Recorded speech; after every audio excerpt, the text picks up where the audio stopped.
Welcome to the Celebrate Brave podcast, the podcast for women in and around the tech industry. Every week, we dive into the conversations, frameworks, and best practices to help you stress less, work less, and earn a lot more. My name is Nicole Steinbach, your host and the International Bravery Coach for Women in Tech. Let's go. Welcome to this episode of the Celebrate Brave podcast. This week, I am bringing another incredible woman in tech, Amanda Burma, into our community. Now, Amanda is both my client and one of my closest friends. We share a lot in common. We have 2 kiddos. We both speak German, lived in Germany for a while. We're both really outspoken, and we are both change makers. So I cannot wait for you to experience Amanda's brave story. Welcome, Amanda. Thank you. Did I hit the tones? Is there anything you wanted to add? No, I think that's good. Okay, cool. So, fun story. We actually met for everyone to get a flavor. We met because our kids were going to the same school. My kids are a little bit younger. And my daughter was speaking English and German at the time. This was a number of years ago. She was not school age and she disappeared during the science fair. We could not find her. She was somewhere in this elementary school and we could not find her. And so we finally turned after searching, we had the South African family we had met was searching around and like this other family was searching around. We were searching around. And I finally went to the organizers and I said, we need help because we can't find our daughter. She has platinum blonde hair. She's like 3 years old. She speaks German. And Amanda, you had already heard her speaking German, right? Yep, I had. So, Because I remembered I was like, yay! so where did you find her? Tell them. So when that happened, I heard the announcement. I was not in the same room as her anymore or anything, but I remembered and I was like, oh my gosh, I know where this kid is. And so me being me, I'm never slow in any reaction. So I ran down the hallway, totally not allowed in elementary school, into the room and just started talking to her in German. She walked with me, followed me, and then I remember walking down that hallway that goes towards the front of the school we were at the time. Yes. And I don't want to cry here, but you and your husband were walking towards with some other people. I don't remember them. And Yes. that was the first moment we ever met. And it had, I don't know, such an amazing experience with your daughter. Oh, it was incredible. And she was actually sitting at a physics experiment or something. It And was I remember the room it was in. she did not care that she had no family there. She was doing her math and she's still the same way. Yeah. And that's how we met each other. And she had no qualms about following me and taking my hand and going to. We're still working on that. She Many years ago, though. Yeah. We're still working on that. She was born and everybody needs to be her friend is her perspective.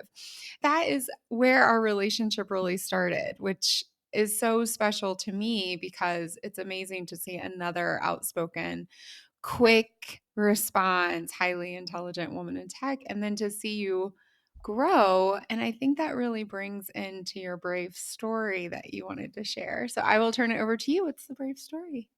When I first started in my career, I thought, hey, this works for me. This works for my brain. It's logical. I was never one, especially in college. I didn't know. People would say, what do you want to be? I don't know. I want to hang out outside. I want to have fun. And so I never had a passion for a career. I never had the motivation of, yes, this is what I want to be. And so I went with what was logical. I grew up, my mom was a programmer in the 70s, which is absolutely incredible Oh my for gosh. training COBOL. My dad, also computer science background. I grew up going to Full On Geek, going to all these little computer conferences with my dad and being really excited about technology. And I was always just on the cutting edge of technology and trying to figure things out, or it was innate. right? And so Mm.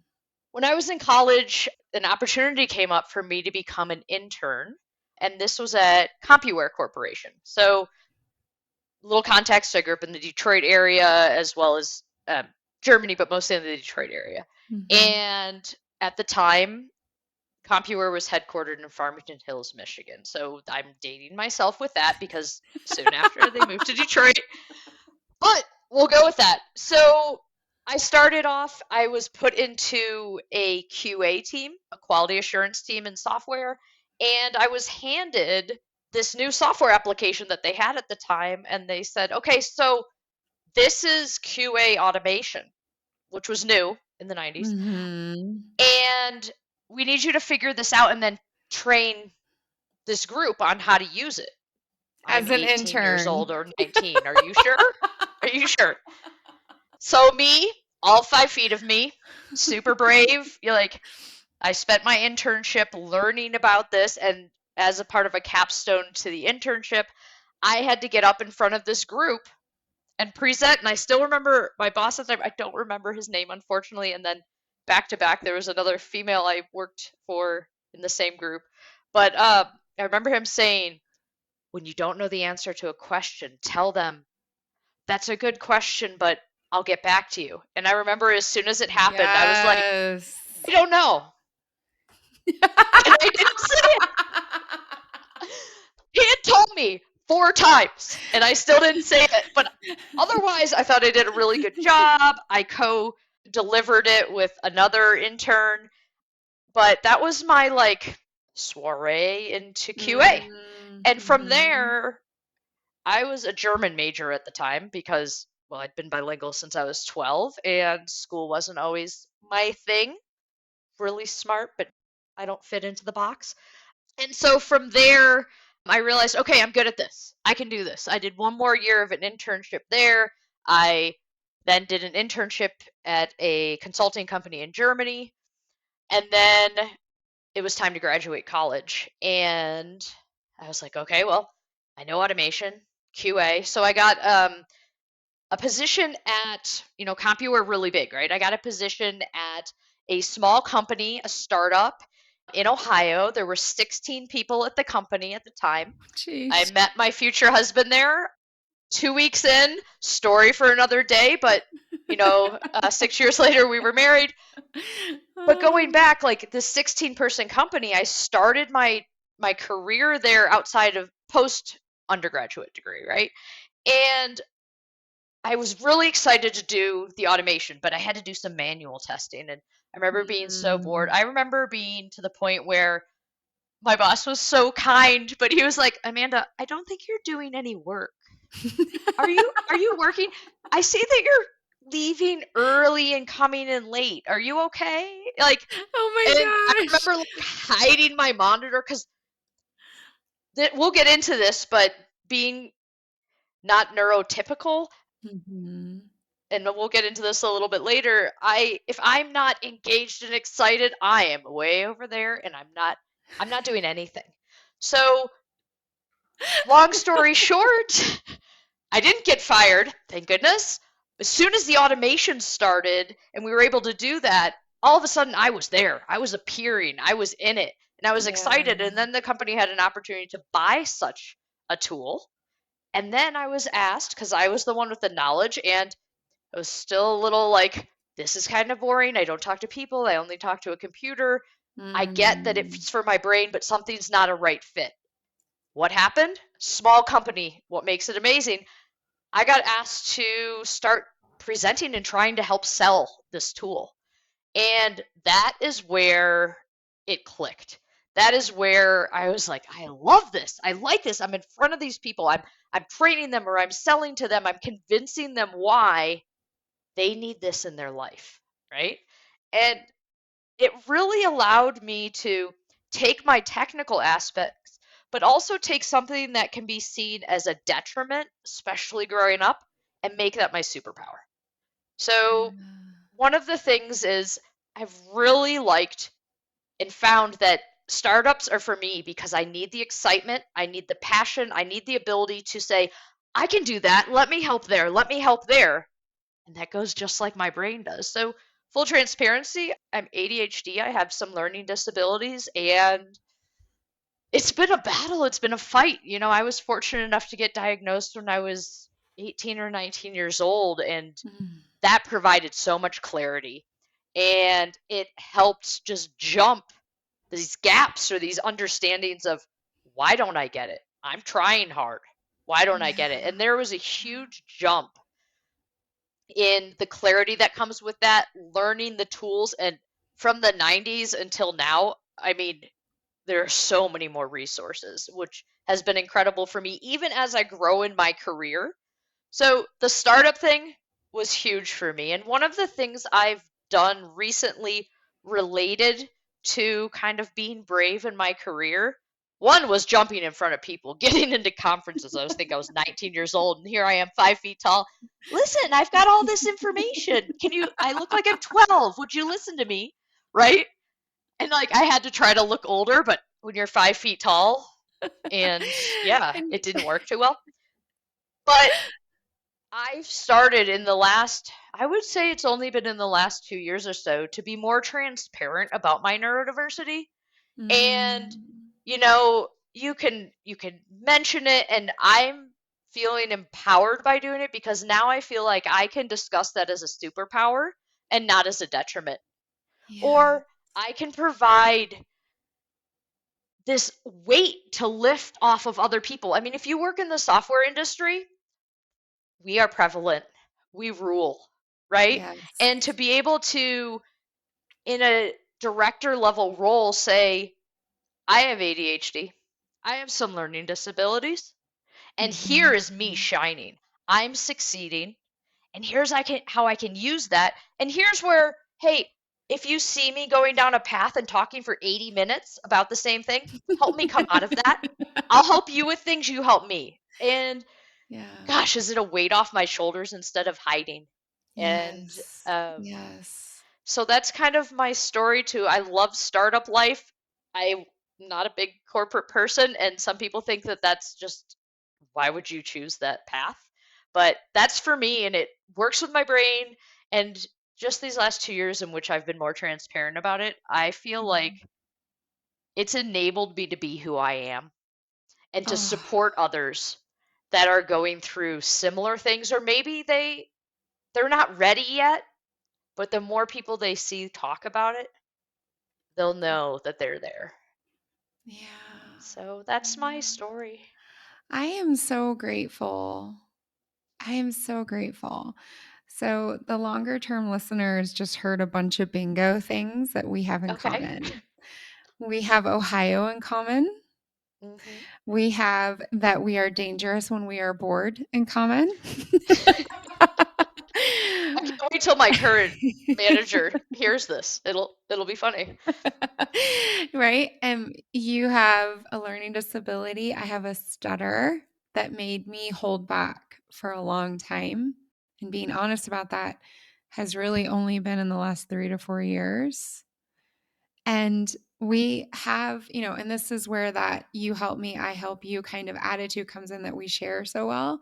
Is that my son is neurodiverse, and you have been this extraordinary resource in look, it can be, you were the first person who was an adult and was able to say to me, embrace this because look at all these things that I can do. Look at all these things that I can be that maybe someone else would struggle with, but that makes me move through this world in a really special way.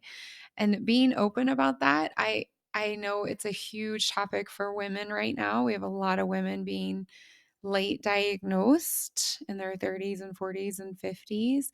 It just changes everything when you realize it's not you, it's the world, right? Well, and I also have a neurodiverse kiddo who's a few years older than Yeah. your oldest. And gosh, I've learned so much from what he's learned, because those tools didn't exist before.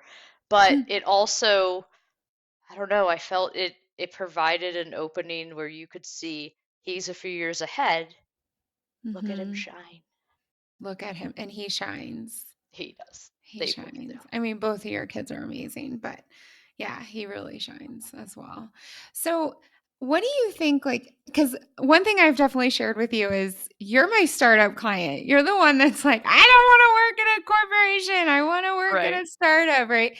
What do you think personality wise? You mentioned it, but I want you to get a little bit more specific. Like, what is it that pulls you towards startup? What is it that suits you about a startup?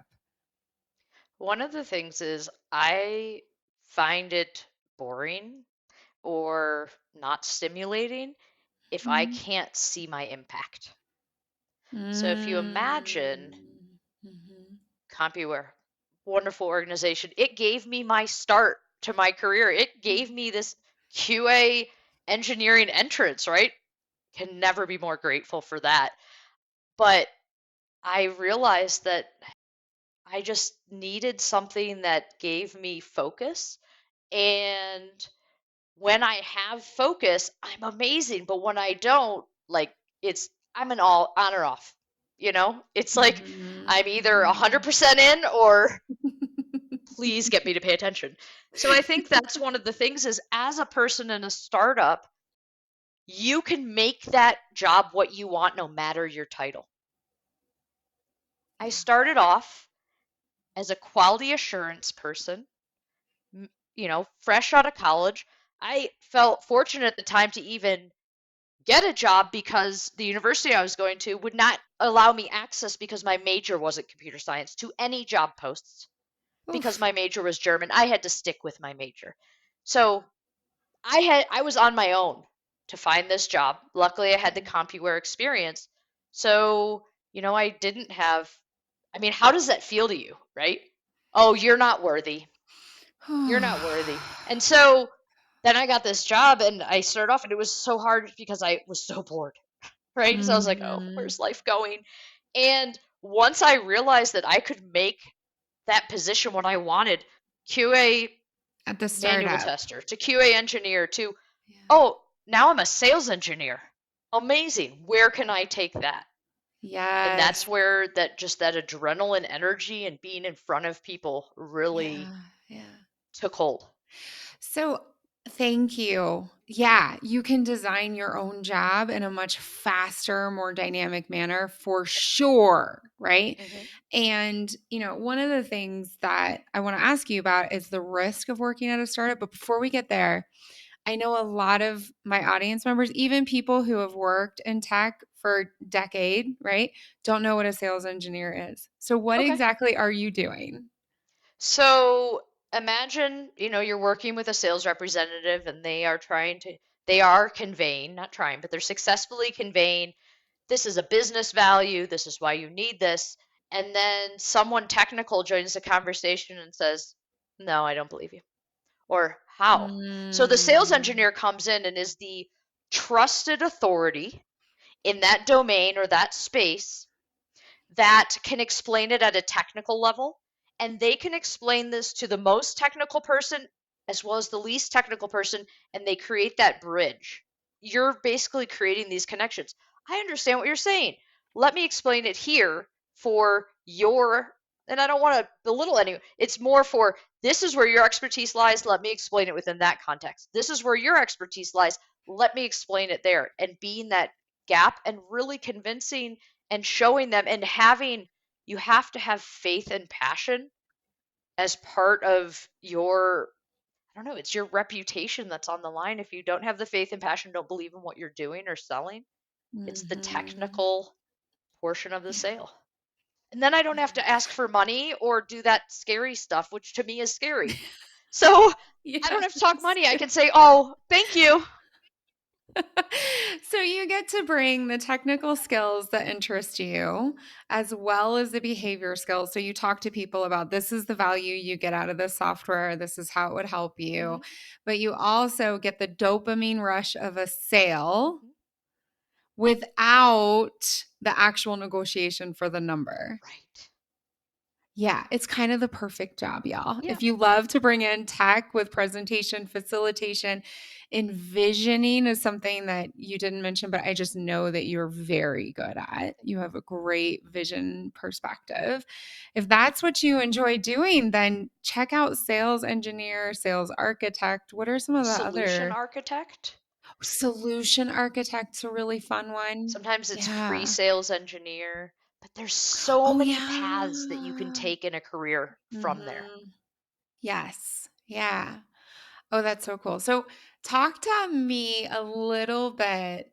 So, we've covered neurodiversity, startup, and corporate. One of the things I hear a lot of the times is, oh, it's too risky to work at a startup. How do you think about that in your way? So for me, my first job, I didn't think about it. I was like, I need a job. Someone liked me. I interviewed, I got it. But after that, the way I kind of take it on is you are not safe in any job. You Yes. Preach it. Okay, I am on my soapbox. So I mean, Go, girl. being at a big company, first of all, your visibility is Hmm. significantly lower. You might be someone on a form in an HR thing that says experience level, wage, and we need to cut, so we're just going to cut this number. And you're a number. Like the influence, the Yep. impact isn't there. And it doesn't matter if that company is going to go forward, fold, or maybe be bought by someone else. You are always at risk in any job. Now, in a startup, and Yes. I've been in startups where there's tons of up and down, but due to my energy, my focus, my passion, or my multi focus and not direct focus, I tend to have volunteered myself into so many different areas, which is something I'm working on, so that I become visible, I become valuable, and I become the go to Mhm. person within the organization. And it's Yeah. exciting, it's fun, it's overwhelming at times. It's, oh my gosh, I can't do anymore. What am I going to do? But it's exciting, it's fun, and no job is guaranteed ever. Yeah.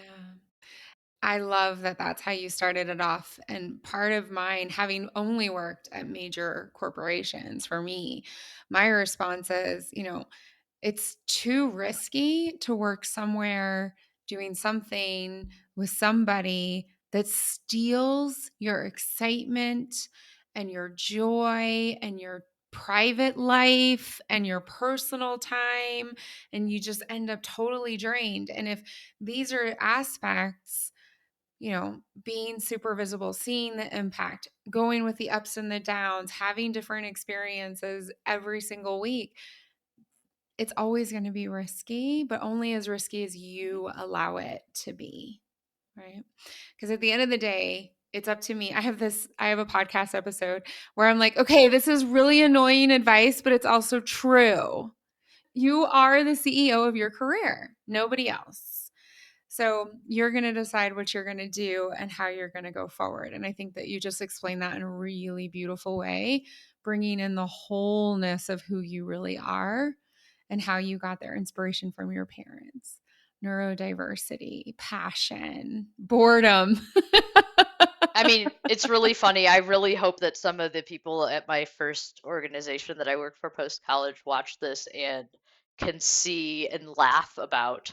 There's one particular person I'm thinking of, and I bet he remembers the conversations, going, who did we hire? We just hired someone fresh out of college, and she's not pulling her weight. Oh, now she's excited, right? That reminds me of one of the people that I just continue to be so grateful is in my life. And he looks at me one time and he goes, "You're dangerous when you're bored." I was like, "Oh, yeah, that's actually true." And oh, you're not saying that to shame me. You're saying that to encourage me and to stretch me and to show me that you really see me, right? Yeah, total game changer. But speaking of other people, who's the brave role model you want to share with us? Am I allowed to say his name? If you want to, His name absolutely. is Rodney Sloan. He's someone that worked at CompuWare for a number of years. He made big impacts there. He worked at Microsoft. I believe he's with Google now. But when I was leaving this first position post college, I was kind of hurt and I was going through, I don't know what I want to do. And I was only looking for, I need to find another job selling QA automation, and that's it. And I had this tunnel, and I would only look for that. And I remember Mm. being in the Detroit area visiting my parents, and Rodney became my mentor at this point, if you will, where I met with him. I showed up at his office, and not unannounced, it was planned because I might do that. Um, and I remember him asking me really hard questions and questions I didn't know the answer to, or I wasn't Mm. ready to admit, share, reveal. It was too much. I think I was like 23 to give it a little context, maybe Yeah. 24.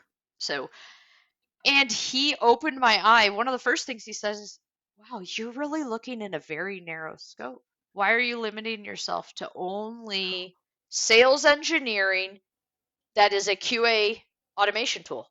Like, you are 4 years into a career, only two of which you have spent doing sales engineering, Yeah. right?" He didn't break it down like that, but that's my head processing Yeah. what he is saying. And I was like, oh, Yes. guess I could look wider, but that's scary. Like, I know this, I don't know out here. And he got me there. He also helped by just having his knowledge and sharing that knowledge and asking those questions that no one wants to be asked, but in such a kind Yes. and gentle way, but firm at the same time. It's really hard to describe. So he became very precious in my heart as far as he opened that door for me. And from there, like, when you have something that clicks and you feel like all of a sudden that opens up some floodgates. And that was the first of many floodgates where I felt empowered to, or Mhm. less scared, I guess, to venture past what's Yeah. comfortable. Yes. That is really brave. It's hard to give that feedback to people, especially when you appreciate who they are. And so, Yeah. yeah. And I mean, Oh. he ended up, his family was invited to my wedding even a few years later. And there is other connections. He had worked at an overlapping organization. My dad came from IT too, as I mentioned before, and there was some overlap there, Mhm. where, I mean, I have to be grateful to my father too for introducing me when my dad Yeah. said, "Well, I got someone I think would be helpful for you to talk to, you know?" And one of the things he said, "Well, what more can I do to help?" And I was like, "That's incredible." Wait. Who said that? Rodney Rodney. said that? So Your one of the dad things, said like, that? out of pride. Because Amanda, you know that you ask that Oh question yeah, all the time. I do. Do What? you know that? What else can I do to help? What else can I do to help? And the first couple of times I was like, Don't know. I don't know. But you've really helped me like be more open to answering that question in ways that have nothing like right now at this exact moment when this comes out, I'll be moved in, I'll be in my house, it'll be my house, all good. But right now, as we're recording, I'm actually moving. We're going to be neighbors. So we're Yay. going to be friends, coach, client, and neighbors. So exciting. But yeah, you were like, well, what else can I do to help? And I think I said something like, could you sit with me for just a little while? Had nothing to do with anything else. It's And just I been was like, so "Can I drive back and much, forth right? between houses with boxes?" You know? Yeah, right. You did say that as well. Yeah. So you got that from I Rodney. I guess. I mean, my mom and my dad are always people to go out on a limb and help others. Always. Like my whole life. And they will Mm, sacrifice. I watched my mom sacrifice for our family in many ways to help others. And I mean, to yeah. help our family, to help her in-laws and her direct parents. So, Mm-hmm. genetics? Genetics, indoctrination in all the best ways. Well, it's nature plus nurture, right? Yeah, yeah. But no, he asked me, "How else can I help?" And I was at pause. I'm like, "I don't know. I really don't know." You know, it helped even just having that. I still remember, like, he was behind the big desk in the private office, and I had on my business attire, and Well, hey, Rodney, thank you for that, 20 years ago? And now we're going to multiply that. How else can I help? Which brings us to the last part of our conversation, Amanda. How has coaching helped you? Oh my gosh. Like I almost want to cry thinking of just the clarity it's given me. Mm. So, many times I get very passionate, very excited about something, volunteer my way into way too many things, and then have to deliver on all the things I just volunteered my way into. But it helped me understand what questions to ask.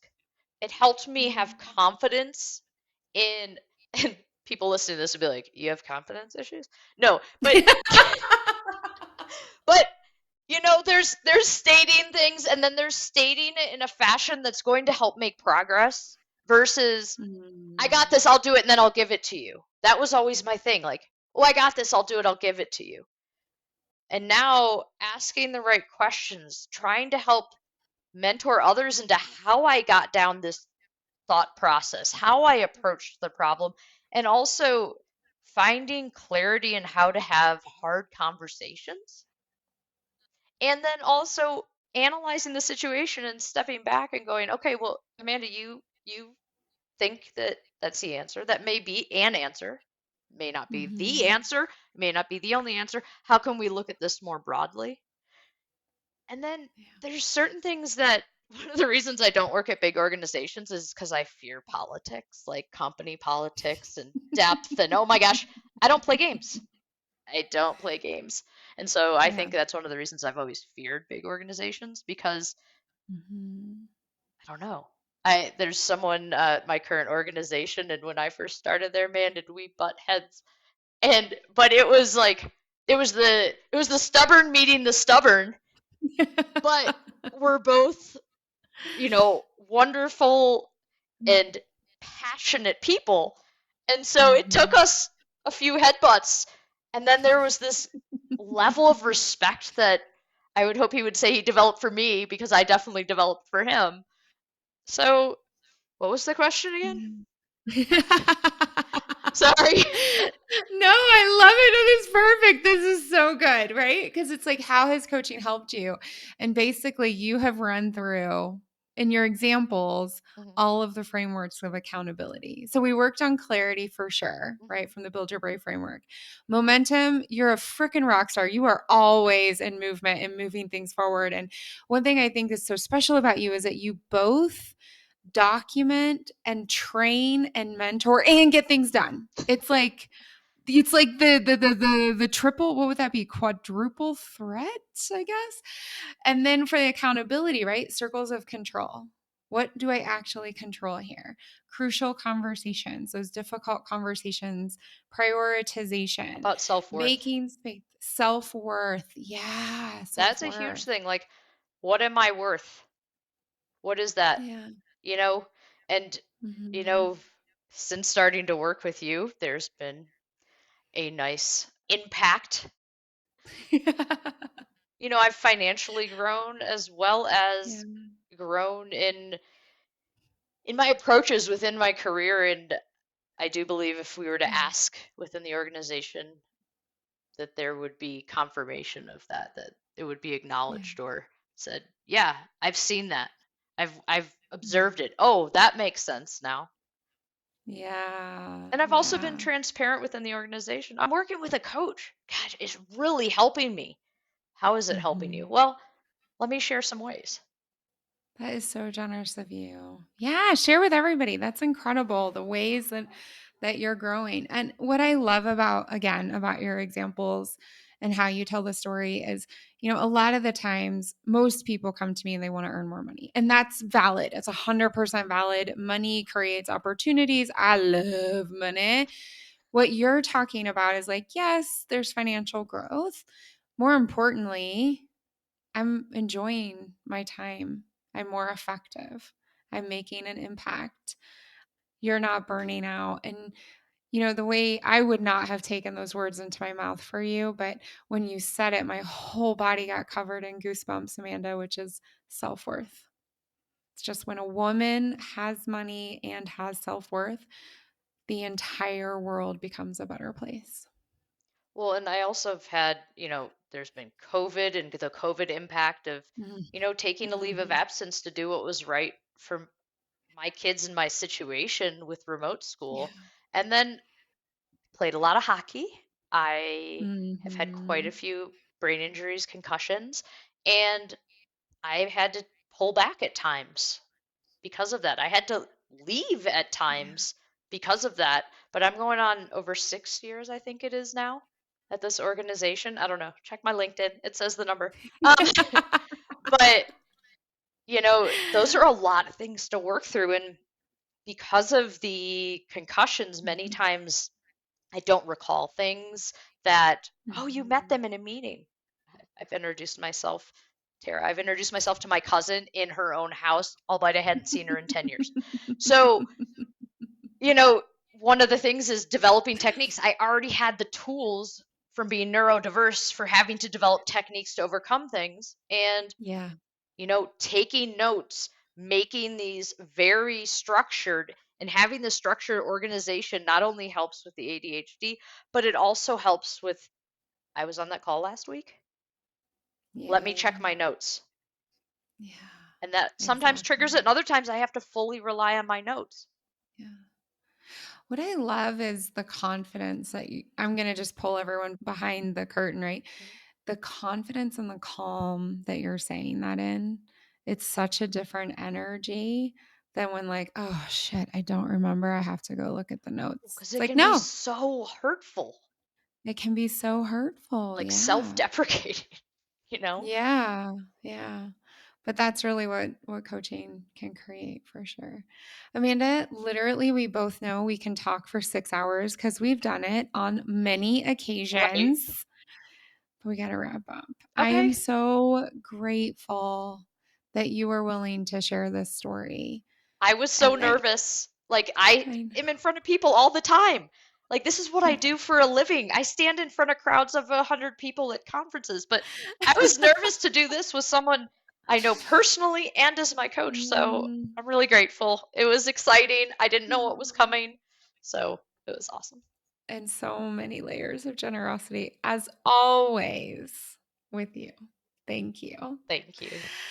All right, until next week, brave it up. Bye, y'all.